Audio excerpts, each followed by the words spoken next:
स्वागत है आपका घटना चक्र इतिहास के चैप्टर मौर्य काल में। इस चैप्टर में हम पहले 30 क्वेश्चन कर चुके हैं और 30 के आगे के जो प्रश्न हैं वो हम इस वीडियो में देखेंगे। तो आज का जो पहला प्रश्न होने वाला है यानी कि वीडियो सीरीज का प्रश्न नंबर 31। इस प्रश्न में आपसे ये पूछा जा रहा है कि आपको बताना है अशोक के शासनकाल में बौद्ध सभा किस नगर में आयोजित की गई थी। ठीक ना। तो ऑप्शंस अगर आपके हम देखें तो ऑप्शन नंबर ए में बताया गया है कि मगध में, बी है पाटलिपुत्र में, सी है समस्तीपुर में एवं राजगृह डी ऑप्शन में है। तो अशोक के शासनकाल में बौद्ध सभा जिस नगर में आयोजित की गई थी, अगर हम आंसर देखें तो आंसर नंबर बी हो जाएगा आपका, यानी कि अशोक के शासनकाल में बौद्ध सभा आयोजित की गई थी आपकी पाटलिपुत्र में। तो ये एक्सप्लेनेशन हम पहले देख चुके हैं, लेकिन फिर से एक बार देख लेंगे। यही कहा जा रहा है कि सिंहली अनुश्रुतियों या दीपवंश तथा महावंश के अनुसार अशोक के राज्यकाल में पाटलिपुत्र में बौद्ध धर्म के तृतीय संगीति का आयोजन किया गया था। उसकी अध्यक्षता मोगलिपुत्र नामक प्रसिद्ध बौद्ध भिक्षु ने की थी। चलिए, क्योंकि हमारा क्वेश्चन नंबर 31, अगर हम क्वेश्चन नंबर 32 पे आए तो क्वेश्चन नंबर 32 में आपसे पूछा जा रहा है कि निम्नलिखित मौर्य शासक बौद्ध धर्म के अनुयायी थे। अगर ऑप्शंस देखें तो ए में कहा जा रहा है चंद्रगुप्त, अशोक, बिंदुसार एवं दशरथ। तो ये चार आपके मौर्य शासक दिए गए हैं। को ये बताना है कि इनमें से कौन कौन बौद्ध धर्म के अनुयायी थे। तो हम इसका अगर आंसर देखें तो इसमें आंसर नंबर आपका डी सही हो जाएगा। डी का मतलब हो जाएगा आंसर नंबर ऑप्शन 2 और 4, यानी कि अशोक और दशरथ जो है ये बौद्ध धर्म के अनुयायी थे। ठीक, अगर हम इसका एक्सप्लेनेशन देखें तो आपको बताया जा रहा है कि मौर्य शासकों और उसके पौत्र दशरथ बौद्ध धर्म के अनुयायी थे। दशरथ भी अशोक की तरह ही देव नाम पीय की उपाधि धारण करते थे। ठीक, चलिए ये क्वेश्चन हो गया हमारा 32। अब 33 नंबर क्वेश्चन में आपसे पूछा जा रहा है कि रज्जुक थे। ठीक ना, आपको बताना है कि रज्जुक कौन थे। ऑप्शंस अगर हम देखें तो ऑप्शन में आपके दिया जा रहा है, ए ऑप्शन है कि चोल राज्य में व्यापारी थे, बी में है मौर्य शासन में अधिकारी, सी ऑप्शन है गुप्त साम्राज्य में सामंत एवं डी ऑप्शन है शक सेना में अधिकारी। तो ये आपके चार ऑप्शन हैं रज्जुक के बारे में, और इसका जो आंसर होने वाला है वो आंसर नंबर बी हो जाएगा, यानी कि जो रज्जुक थे वो मौर्य शासन में अधिकारी हुआ करते थे। अगर हम इसका एक्सप्लेनेशन देखें तो हमें बताया जा रहा है कि अशोक के अभिलेखों में रज्जुक नामक अधिकारी का उल्लेख मिलता है, और ये अपने चौथे स्तंभ लेख में अशोक रज्जुकों के पूर्ण विश्वास प्रकट करते हुए कहता है। ठीक ना, अशोक रज्जुकों में पूर्ण विश्वास प्रकट करते हुए कहते हैं कि जिस प्रकार माता पिता योग्य धात्री के हाथों में बच्चे को सौंप कर अस्वस्थ हो जाते हैं, वह उसी प्रकार मैंने ग्रामीण जनता के सुख के लिए रज्जुकों की नियुक्ति की है। रज्जुकों की स्थिति आधुनिक जिलाधिकारी जैसी थी, जिसे राजस्व तथा न्याय दोनों क्षेत्रों में अधिकार प्राप्त हुआ करते थे। चलिए, अगर कहा जाए रज्जुक कौन थे तो रज्जुक अशोक के अधिकारी हुआ करते थे, जो वर्तमान समय में जिला कलेक्टर के टाइप से के तरीके से काम करते थे, और उनके पास जो अधिकार होते थे वो राजस्व और न्यायालय दोनों के अधिकार होते थे। चलिए, ये रहा क्वेश्चन हमारा 33। 34 नंबर क्वेश्चन में हमको ये बताना है कि सार्थवाह प्रश्न क्या है। प्रश्न है सार्थवाह किसे कहते हैं। अगर हम ऑप्शंस देखें, ए ऑप्शन है दलालों को, और बी ऑप्शन अगर हम देखें तो बी ऑप्शन में कहा जा रहा है व्यापारियों के काफिले को, और अगर सी ऑप्शंस देखें तो कहा जा रहा है महाजनों को, और डी ऑप्शन में है तीर्थ यात्रियों को। सार्थवाह किसे कहते हैं, तो इसका जो एग्जैक्ट आंसर होने वाला है आंसर नंबर बी हो जाएगा आपका। जो सार्थवाह कहे जाते हैं वो कौन होते हैं, व्यापारियों का काफिला जो होता है उसे क्या कहा जाता है, सार्थवाह कहा जाता है। अगर इससे रिलेटेड एक्सप्लेनेशन देखें तो कह रहे हैं कि मौर्य काल में काफिलों को सार्थवाह की संख्या दी गई है, संज्ञा दी गई है। इसका उल्लेख कौटिल्यकृत अर्थशास्त्र से भी प्राप्त होता है। ठीक ना, मौर्य काल में व्यापारियों का काफिला जो है उसको हम सार्थवाह कहते थे। चलिए, अगला प्रश्न जो है प्रश्न नंबर 35। इस प्रश्न में हमसे ये पूछा जा रहा है कि निम्नलिखित में से कौन सा अधिकारी मौर्य प्रशासन का भाग नहीं था। अगर हम ऑप्शंस देखें, ए में है अग्रहारिक, बी है युक्त, सी है प्रादेशिक एवं डी है राजुक। तो इसका जो उत्तर होने वाला है, प्रश्न फिर से देखेंगे पूछा जा रहा है कौन सा अधिकारी मौर्य प्रशासन का भाग नहीं था। तो इसका जो आंसर हो जाएगा वो आंसर नंबर ए हो जाएगा, यानी कि अग्रहारिक जो है वो मौर्य प्रशासन के भाग नहीं थे। बाकी के युक्त, प्रादेशिक और राजूक मौर्य प्रशासन के भाग हुआ करते थे। अगर हम इसका एक्सप्लेनेशन देखें तो हमको यही बताया जा रहा है कि अशोक के लेखों में उसके प्रशासन के कुछ महत्वपूर्ण पदाधिकारियों के नाम मिलते हैं। तृतीय शिलालेख में 3 पदाधिकारियों के नाम दिए गए हैं। ये 3 पदाधिकारी हैं, पदाधिकारी युक्त, राजूक। युक्त का काम क्या था? युक्त जो होते थे जिलाधिकारी होते थे एवं उन्हें भू राजस्व वसूलने का अधिकार हुआ करता था। आती है बात राजूक की, तो राजूक क्या करते थे? राजूक का जो काम था, राजूक पहले केवल राजस्व विभाग का ही कार्य करते थे, किंतु बाद में उन्हें न्यायिक अधिकार भी दे दिए गए। ठीक, अगला अगर देखें प्रादेशिक, तो यह मंडल का प्रधान अधिकारी था। यह वर्तमान में संभागीय आयुक्त की तरह था और इसे न्याय का भी कार्य करना पड़ता था। चलिए, ये क्वेश्चन रहा हमारा 35। क्वेश्चन नंबर 36 हम देखते हैं। इस प्रश्न में हमको बताना है कि सारनाथ स्तंभ का निर्माण किसने किया था। अगर हम ऑप्शंस देखें, हर्षवर्धन ने, अशोक ने, गौतम बुद्ध ने या फिर कनिष्क ने, तो इस प्रश्न का जो उत्तर है वो उत्तर नंबर बी है, यानी कि सारनाथ स्तंभ का निर्माण किसने किया था? अशोक ने किया था। अगर हम एक्सप्लेनेशन देखें तो यही कहा जा रहा है कि अशोक ने सारनाथ स्तंभ निर्माण करवाया। इस स्तंभ के शीर्ष पर किसकी आकृति बनी है? आकृति बनी हुई है सिंह की, जो प्रतीक है शक्ति का। इस प्रतिकृति को भारत सरकार ने अपने प्रतीक चिन्ह के रूप में ले लिया है। यह स्तंभ शौर्य योगीन वास्तुकला का सबसे अच्छा उदाहरण है। कौन सी वास्तुकला का? मौर्य युगीन वास्तुकला का सबसे अच्छा उदाहरण है। और मौर्य युगीन सभी स्तंभ चुनार के बालुए पत्थरों से निर्मित हैं। ठीक, चलिए, प्रश्न क्या था? प्रश्न में पूछा गया था सारनाथ का स्तंभ निर्माण किसने किया था, तो आंसर है बी आपका अशोक ने। क्वेश्चन नंबर 37 देखेंगे। इस प्रश्न में आपको बताना है कि निम्नलिखित में से, प्रश्न में पूछा जा रहा है कि निम्नलिखित में से किसे सर्वश्रेष्ठ स्तूप मानते हैं। ऑप्शन है अमरावती को, भरहुत को, सांची को या सारनाथ को। इस प्रश्न का जो एग्जैक्ट आंसर होने वाला है वो आंसर नंबर है आपका सी।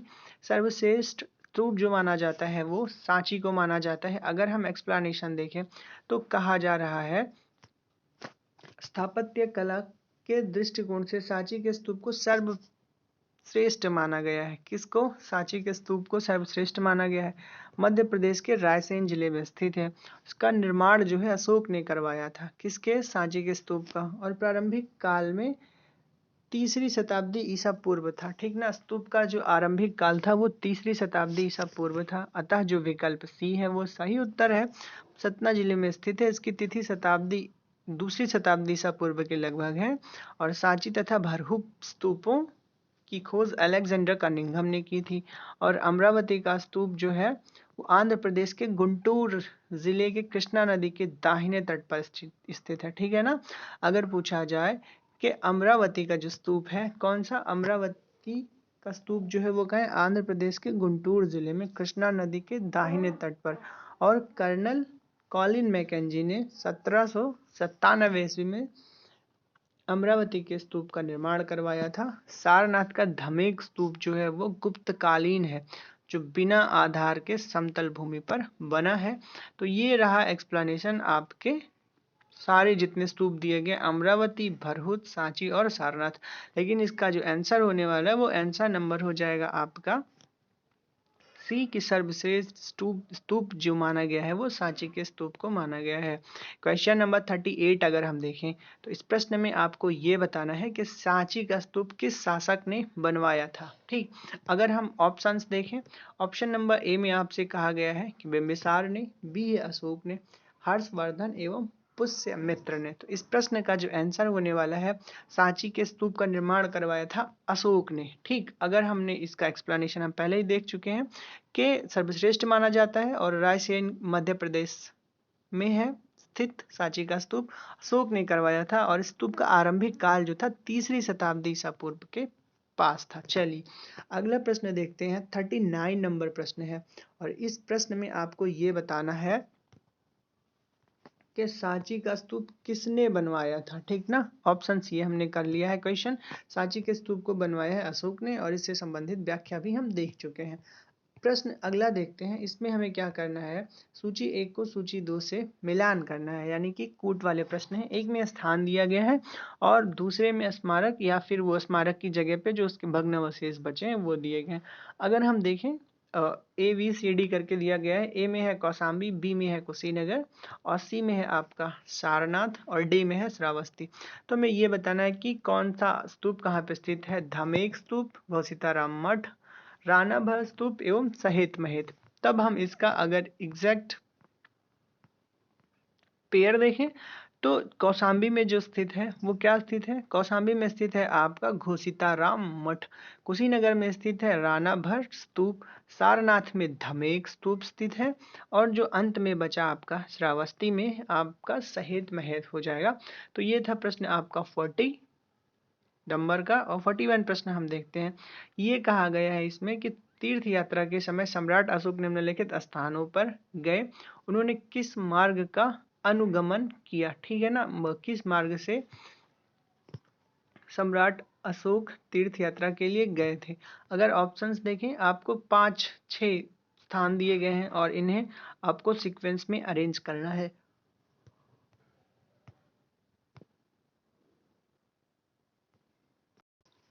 तो जो सही क्रम हो जाएगा वो हो जाएगा आपका ऑप्शन नंबर बी, यानी कि बी में बताया जा रहा है कि बौद्ध धर्म की शिक्षा ग्रहण करने के बाद अशोक ने सारे आखेट एवं बिहार यात्राएं बंद कर दी।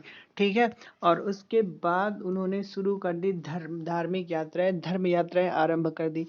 वह महात्मा बुद्ध के चरण चिन्हों से पवित्र हुए स्थानों पर गए और उनकी पूजा की।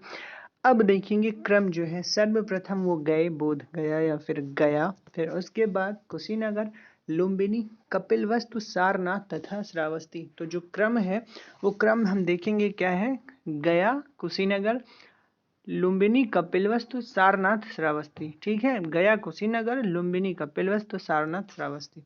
तो ये प्रश्न था हमारा 41। 42 नंबर का प्रश्न हम देखेंगे। इस प्रश्न में हमसे जो पूछा जा रहा है, हमें बताना है कि अशोक के शिलालेखों इंस्क्रिप्शंस में प्रयुक्त भाषा कौन सी है, यानी कि अशोक के शिलालेखों में जो भाषा प्रयोग में लाई गई है वो भाषा कौन सी है। अगर हम ऑप्शन देखें, पहला है संस्कृत, बी में है प्राकृत, सी है पाली एवं डी है हिंदी। तो अशोक के जो शिलालेख में भाषा प्रयोग करी गई है वो भाषा है प्राकृत। ठीक है, अब हम देखते हैं अगला प्रश्न। अगला प्रश्न जो है, या फिर हम इसका एक्सप्लेनेशन देख लेते हैं। एक्सप्लेनेशन में बताया गया है कि जो अशोक के अभिलेख मिले हैं हमको वो 3 अभिलेखों का 3 रूप में विभाजन या 3 वर्गों में विभाजन किया जा सकता है। जो पहला है वो है हमारा शिलालेख, दूसरा स्तंभ लेख और चौथा जो है तीसरा, पहला शिलालेख, दूसरा स्तंभ लेख और तीसरा गुहालेख। अब कह रहे हैं जो हमारा शिलालेख प्राप्त हुआ है, शिलालेख 14 विभिन्न लेखों का एक समूह है। ठीक, शिलालेख कितने विभिन्न लेखों का समूह है, 14 विभिन्न लेखों का समूह है जो 8 भिन्न भिन्न स्थानों से प्राप्त हुए हैं। शिलालेख 8 भिन्न भिन्न स्थानों से प्राप्त हुए हैं। वो स्थान हम देखेंगे। पहला है आपका शहबाज गढ़ी। ठीक है ना, पहला स्थान कौन सा है, शहबाज गढ़ी, दूसरा मनसेरा, कालसी गिरनार, फिर धौली, जौगढ़, एर्रागुड़ी एवं सौपारा। ये 8 स्थान है जहां से सम्राट अशोक के शिलालेख प्राप्त होते हैं। ठीक, अब देखते हैं शिलालेख के बाद बताया जा रहा है कि अशोक के अधिकांश अभिलेख प्राकृत एवं ब्राह्मी भाषा में लिखे गए हैं। अगर भाषा पूछा जाए कि अशोक के अभिलेख किस भाषा में लिखे गए हैं तो बताया जा रहा है अधिकांश जो शिलालेख हैं वो प्राकृत एवं ब्राह्मी भाषा में लिखे हैं। केवल 2 अभिलेख, बहुत ज़्यादा ध्यान देने वाली बात यह है, केवल 2 अभिलेख कौन कौन से, शहबाज गढ़ी एवं मनसेरा। आप स्क्रीनशॉट ले लीजिए, शहबाज गढ़ी और मनसेरा ऐसे 2 अभिलेख हैं जो ब्राह्मी में ना लिखे जाकर खरोष्टी लिपि में लिखे गए हैं। ठीक है ना, पूछा जाएगा कि खरोष्टी लिपि में लिखे गए अभिलेखों का नाम बताइए, तो आपको बता देना है कि सहवासगढ़ी और मनसेहरा ये जो है ब्राह्मी में ना होकर खरोष्टी में है। तो ये हो गया आपका। फिर कह रहे हैं तक्षशिला से आर्मेयिक लिपि में लिखा गया एक भग्न अभिलेख सेरकुन नामक स्थान से यूनानी तथा आर्मेयिक लिपियों में लिखा गया द्विभाषी ये यूनानी एवं सीरियाई भाषा अभिलेख तथा लंघमान नामक स्थान से आर्मेयिक लिपि से लिखा गया अभिलेख प्राप्त हुआ है।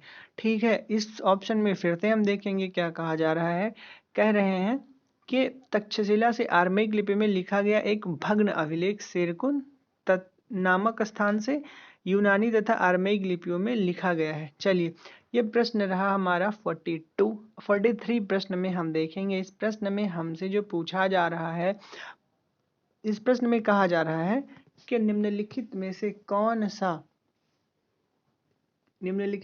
कौन सा अशोक कालीन अभिलेख खरोष्ठी में है। अगर हम ऑप्शंस देखें, कालसी, गिरनार, सहबाजगढ़ी या फिर मेरठ। तो इस प्रश्न का हम ऊपर एक्सप्लेनेशन देखे थे कि सहबाजगढ़ी और मनसेहरा दो अभिलेख ऐसे हैं, ठीक है ना, कौन कौन से, सहबाजगढ़ी और मनसेहरा, जिनकी लिपि ब्राह्मी न होकर खरोष्ठी है। इसके अलावा हमने आपको बताया कि सेरकुन नामक स्थान पे जो यूनानी तथा आर्मेयिक लिपियों में लिखा गया अभिलेख पाया गया है। बाकी के जो अधिकतर अभिलेख हैं अशोक काल के, वो ब्राह्मी लिपि में लिखे गए हैं। ठीक है, चलिए अगला प्रश्न देखते हैं। प्रश्न नंबर 44 है। इस प्रश्न में आपको ये बताना है कि पत्थर पर प्राचीनतम शिलालेख किस भाषा में थे। प्राचीनतम शिलालेख किस भाषा में थे। अगर हम ऑप्शंस देखें तो ए में है पाली, बी में है संस्कृत, सी में है प्राकृत एवं डी में है ब्राह्मी। ये हमारे 4 शिलालेख दिए गए हैं और हमको ये बताना है कि जो पत्थर पर लिखा गया अभिलेख है वो सबसे प्राचीनतम अभिलेख जो है वो किस भाषा में है। तो ये 4 ऑप्शंस हैं। अगर हम आंसर देखें तो आंसर नंबर सी हो जाएगा, यानी कि जो प्राचीनतम शिलालेख है वो आपका प्राचीन भाषा में मिल जाएगा। प्राचीन भाषा में पत्थर का प्राचीनतम शिलालेख जो है वो आपका प्राकृत भाषा में मिल जाएगा। क्वेश्चन नंबर 45 हम देखते हैं। इस प्रश्न में हमको ये बताना है कि ब्राह्मी लिपि का प्रश्न है, ब्राह्मी लिपि का प्रथम उद्वाचन किस पर उत्कीर्ण अक्षरों में किया गया है। ऑप्शंस अगर हम देखें, पत्थर की पट्टियों पर, ए ऑप्शन है पत्थर की पट्टियों पर, और बी ऑप्शन है मुहरों पर, सी ऑप्शन है स्तंभों पर एवं डी ऑप्शन है सिक्कों पर। तो इस प्रश्न का जो उत्तर होने वाला है वो उत्तर नंबर ए हो जाएगा, यानी कि ब्राह्मी लिपि का प्रथम उद्वाचन जिस पर उत्कीर्ण अक्षरों में किया गया है वो पट्टी है पत्थरों की। ठीक है, चलिए अगला प्रश्न देखते हैं। इस प्रश्न का अगर हम एक्सप्लेनेशन देखें तो यही कहा जा रहा है कि ब्राह्मी लिपि का प्रथम उद्वाचन पत्थर की पट्टियों पर किया गया है, उत्कीर्ण अक्षरों से किया गया है, वही बताया जा रहा है। इस कार्य को संपादित करने वाला प्रथम विद्वान सर जेम्स प्रिंसेप था, जिसे अशोक के अभिलेखों को पढ़ने का श्रेय हासिल है। आपसे प्रश्न ये भी पूछा जाएगा कि अशोक के अभिलेखों को पढ़ने का जो श्रेय है वो किसे गया है, वो किस पुरातत्ववेत्ता को है, तो वो है जेम्स प्रिंसेप। अगला प्रश्न है 46। इस प्रश्न में आपको ये बताना है कि अशोक के अभिलेखों को सर्वप्रथम किसने पढ़ा था। ऑप्शंस हम देखें, ए में है आपका वोहलर ने, बी है रॉबर्ट वेसल ने, सी है जेम्स प्रिंसेप और डी है आपका कॉन्ड्रिगटन ने। तो इस प्रश्न का जो उत्तर होने वाला है, प्रश्न फिर से देखेंगे, अशोक के शिलालेखों को सर्वप्रथम किसने पढ़ा था।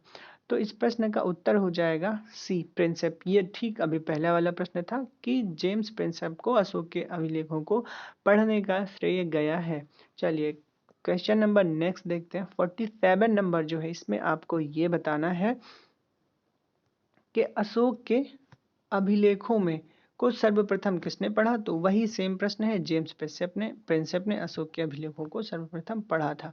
अगला प्रश्न है, ब्राह्मी लिपि को सर्वप्रथम किसने पढ़ा? ठीक है ना, वही ब्राह्मी लिपि को सर्वप्रथम किसने पढ़ा? अगर हम ऑप्शंस देखें तो ए ऑप्शन में है आपका ए कनिंघम, बी है ए एच दानी, सी ऑप्शन है व्यूलर और डी ऑप्शन है जेम्स प्रिंसेप। तो इस प्रश्न का भी जो उत्तर होने वाला है वो डी हो जाएगा, यानी कि ब्राह्मी लिपि या फिर अशोक का जो अभिलेख है उसको पढ़ने का श्रेय जाता है जेम्स प्रिंसेप को। ठीक है, अगला प्रश्न देखते हैं, प्रश्न नंबर 49 है। इस प्रश्न में आपको ये बताना है कि अशोक के अभिलेखों को पढ़ने वाला प्रथम अंग्रेज कौन सा था? तो ये वही ऑप्शन, वही question, John tower, Harry Smith, Charles Metcalfe एवं जेम्स प्रिंसेप। आंसर आपको पता है, जेम्स प्रिंसेप है जो अशोक के अभिलेखों को पढ़ने वाले प्रथम अंग्रेज हुए थे। चलिए अगला प्रश्न देखते हैं। प्रश्न है हमारा, प्रश्न संख्या है 50 और इस प्रश्न में जो हमें बताना है वो ये है कि सम्राट अशोक के राज देशों का सबसे पहले विकूटन किसने किया था, यानी कि डिसफायर किसने किया था? अगर हम ऑप्शंस देखें, ऑप्शन में है ए हमारा है जॉर्ज वूलर ने और बी ऑप्शंस जो है आपका वो जेम्स प्रिंसेप है। अगर सी देखें मैक्स मुलर और डी है हमारा विलियम जोन्स। तो इसका जो आंसर होने वाला है वो आंसर नंबर आपका आंसर हो जाएगा जेम्स प्रिंसेप। वही कहा जा रहा है कि हम इसको किसी भी मोड में पूछा जा सकता है। ये प्रश्न यही कह रहे हैं कि जो अशोक के अभिलेख हैं उनको डिकोड किसने किया? ठीक है ना, विकूटन या फिर डिकोड या डिसफायर बातें एक ही हैं। तो अशोक के राजा देशों को, यानी कि जो अभिलेख हैं, मतलब जो उनके राज में आदेश हुआ करते थे जो अभिलेखों के रूप में संरक्षित थे, उनको सबसे पहले पढ़ने का श्रेय जाता है जेम्स प्रिंसेप को। बस यही प्रश्न है और उसकी भाषा बदल के क्लिष्ट करके आपको दे दिया गया है। क्वेश्चन नंबर 51 देखते हैं। इस प्रश्न में आपको ये बताना है कि वह स्थान जहां, प्रश्न क्या है? प्रश्न ये है कि वह स्थान जहां पाक अशोक ब्राह्मी लिपि का पता चलता है। ठीक है ना, प्राक अशोक ब्राह्मी लिपि का पता चलता है। तो ऑप्शंस अगर देखें तो पहला है नागार्जुन कुंड, अनुराधापुर, सी ऑप्शन है ब्रह्मगिरी और डी ऑप्शन है मस्की। तो इसका जो आंसर होने वाला है वो आंसर हो जाएगा आपका अनुराधापुर में प्राक अशोक ब्राह्मी लिपि का पता चलता है। अगर हम इसका एक्सप्लेनेशन देखें तो हमें बताया जा रहा है कि प्राग अशोक ब्राह्मी लिपि का पता जो है वो श्रीलंका की राजधानी अनुराधापुर से चला है। कुछ स्थानों से अभिलेखों के इस प्रकार की लिपि का साक्ष्य मिला है जिनके नाम इस प्रकार है, पिपरावा, सोगौरा एवं महास्थान। तो ये हमारा क्वेश्चन नंबर 50 था। 52 नंबर पे हम देखते हैं। इस प्रश्न में हमसे पूछा जा रहा है कि प्राचीन भारत में निम्नलिखित में से कौन सी एक लिपि दाईं से बाईं ओर लिखी गई है? अगर हम इस प्रश्न को हम ध्यान से फिर से देखेंगे, पूछा जा रहा है कि कौन सी लिपि दाईं से बाईं ओर लिखी गई है। अगर हम ऑप्शंस पे जाएं तो ए में है आपका ब्राह्मी, बी है नंद नागरी, सी है शारदा, डी है खरोष्ठी। तो इस प्रश्न का जो उत्तर होने वाला है वो उत्तर नंबर हो जाएगा डी आपका, यानी कि भारत में निम्नलिखित में से खरोष्ठी लिपि ऐसी है जो दाईं से बाईं ओर लिखी जाती है। ठीक, चलिए अगर हम एक्सप्लेनेशन देखें तो यही बताया जा रहा है कि दाईं से बाईं लिखी जाने वाली लिपि जो है वो है खरोष्ठी और इसे पढ़ने का श्रेय जो है मैसन, प्रिंसेप, नोरिस, लैसन, कनिंघम आदि विद्वानों को है और यह मुख्यतः उत्तर पश्चिम भारत की लिपि थी। ठीक, अगला प्रश्न देखते हैं। 53 नंबर में आपसे पूछा जा रहा है, अशोक का अपने शिलालेखों में सामान्यतः जिस नाम से उल्लेख हुआ है वह है। ऑप्शन अगर हम देखें तो चक्रवर्ती, धर्मदेव, सी ऑप्शन है धर्मकीर्ति एवं डी ऑप्शन है प्रियदर्शी। तो इस प्रश्न का जो उत्तर होने वाला है वो हो जाएगा प्रियदर्शी। ठीक, यानी कि अशोक का अपने शिलालेखों में जो उसके नाम को लेकर उल्लेख किया गया है वो नाम है प्रियदर्शी। अगर हम एक्सप्लेनेशन देखें तो हमें बताया जा रहा है कि अशोक के अभिलेखों में सर्वत्र उसे देव नाम प्रिय कहा गया है या फिर उसको देव नाम प्रियदर्शी या फिर देवताओं को प्रिय या फिर सुंदर दिखने वाला देवनाम अथवा प्रियदर्शी, देवनाम प्रियदर्शी तथा राजा आदि की उपाधियों से संबोधित किया गया है। पुराणों में उसे अशोकवर्धन भी कहा गया है, यानी कि देवनाम प्रिय, देवनाम प्रियदर्शी या फिर देवनाम प्रियदर्शी आदि नामों से सम्राट अशोक को संबोधित किया गया है उसके अभिलेखों में। अगला प्रश्न है 54। इस प्रश्न में जो आपको बताना है, हम प्रश्न पहले देखते हैं। कहा जा रहा है कि अभिलेखों में किस शासक का उल्लेख प्रियदर्शी या देवनाम प्रिय के रूप में किया गया है? तो सीधा सा ऑप्शन है, वो शासक कौन सा है? सम्राट अशोक। और संबंधित व्याख्या हम पहले ही देख चुके हैं। क्वेश्चन नंबर 55 देखते हैं। इस प्रश्न में आपको ये बताना है कि निम्नलिखित वक्तव्यों में, प्रश्न है निम्नलिखित वक्तव्यों में कौन सा एक वक्तव्य अशोक के प्रस्तर स्तंभों के बारे में गलत है? अगर हम ऑप्शन देखें, ए ऑप्शन में ए ऑप्शन में आपसे पूछा जा रहा है कि इन पर बढ़िया पालिश है, बी ऑप्शन में है ये अखंड है, सी ऑप्शन है स्तंभों का सॉफ्ट सुंडाकार है, एवं डी ऑप्शन है ये स्थापत्य संरचना के भाग है।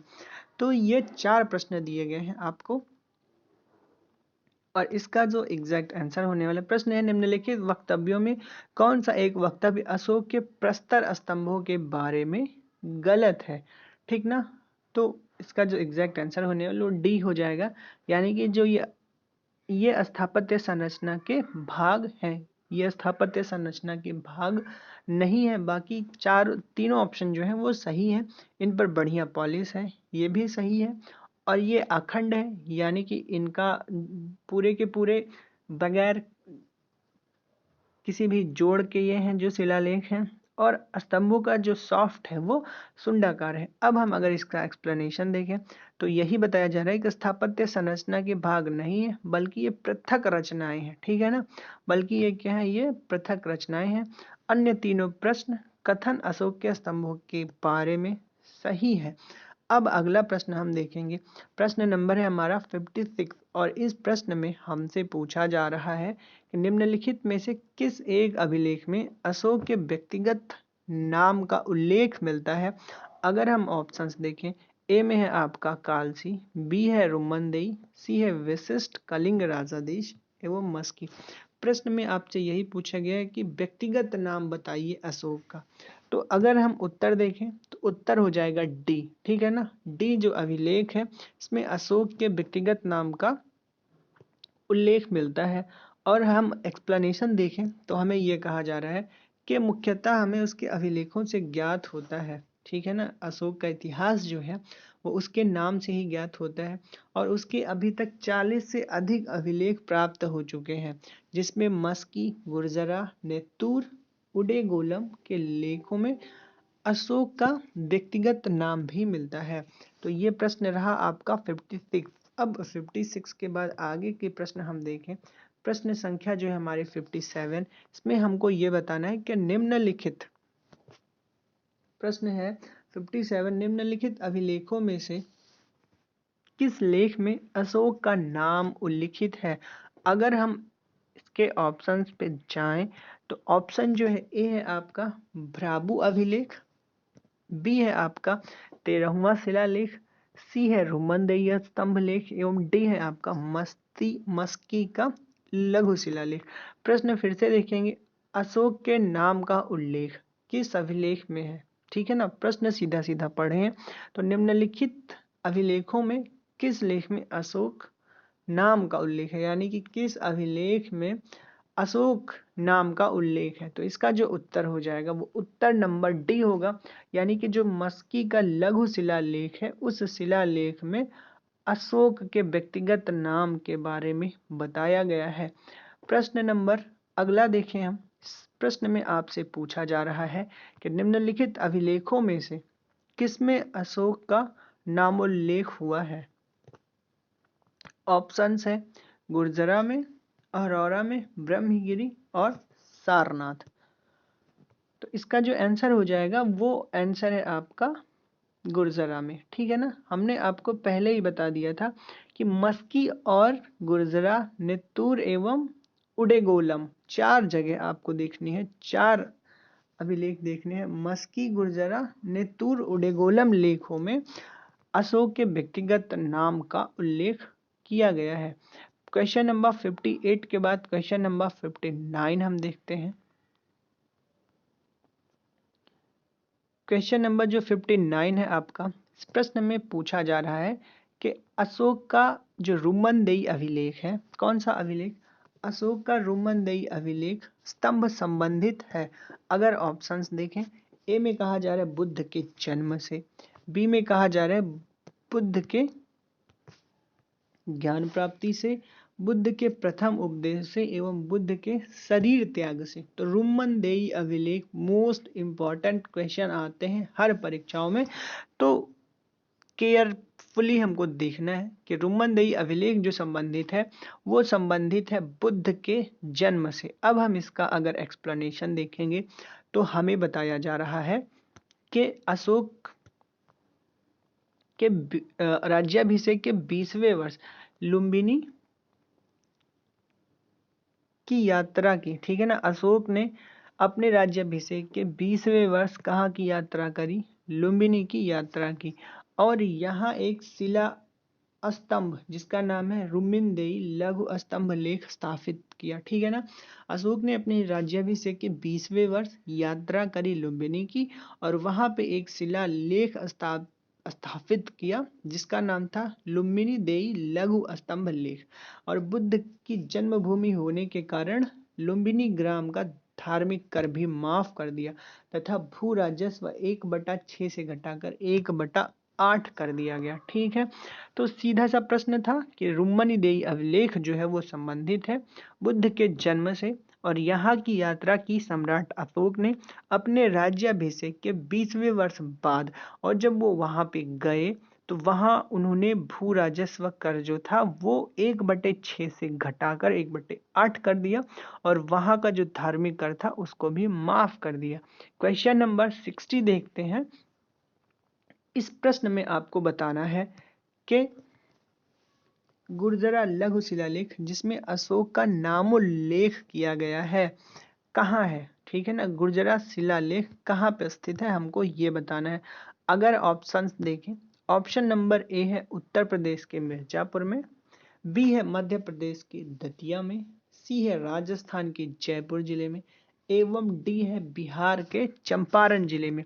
प्रश्न हम फिर से देखेंगे, कहा जा रहा है गुर्जरा लघु शिलालेख कहाँ स्थित है, तो इसका जो आंसर हो जाएगा गुर्जरा लघु शिलालेख स्थित है मध्य प्रदेश के दतिया जिले में। ऑप्शन देखेंगे, अशोक का नामोल्लेख करने वाला हमने 3 जगह बताई थी जो अशोक के व्यक्तिगत नाम का उल्लेख करते हैं, तो उनमें से एक है गुर्जरा लघु शिलालेख जो कि मध्य प्रदेश के दतिया जिले में स्थित है। प्राचीन काल से या उज्जैन से भड़ौच जाने वाले मार्ग पर स्थित था, ठीक है। तो इस वीडियो में हम क्वेश्चन नंबर 31 से लेकर 60 तक करेंगे, और अगर आपको ये वीडियो अच्छा लगा तो प्लीज़ चैनल को सब्सक्राइब करिएगा और वीडियो को अपने दोस्तों में शेयर करिए, और आशा करते हैं कि ये आपको आपकी तैयारी में कहीं ना कहीं हेल्पफुल साबित होगा। ये जो फॉर्मेट चल रहा है, मोस्ट इंपॉर्टेंट चीज़ है, आपको प्रीवियस ईयर क्वेश्चन सॉल्व करने ही होते हैं चाहे जैसे करके आप देखें, और उसी का एक सरल फॉर्मेट हम आपके सामने पेश करने की कोशिश कर रहे हैं। तो आशा करते हैं आपको अच्छा ज़रूर लगा होगा। अगर अच्छा लगे तो चैनल ज़रूर सब्सक्राइब करिएगा। बहुत बहुत धन्यवाद।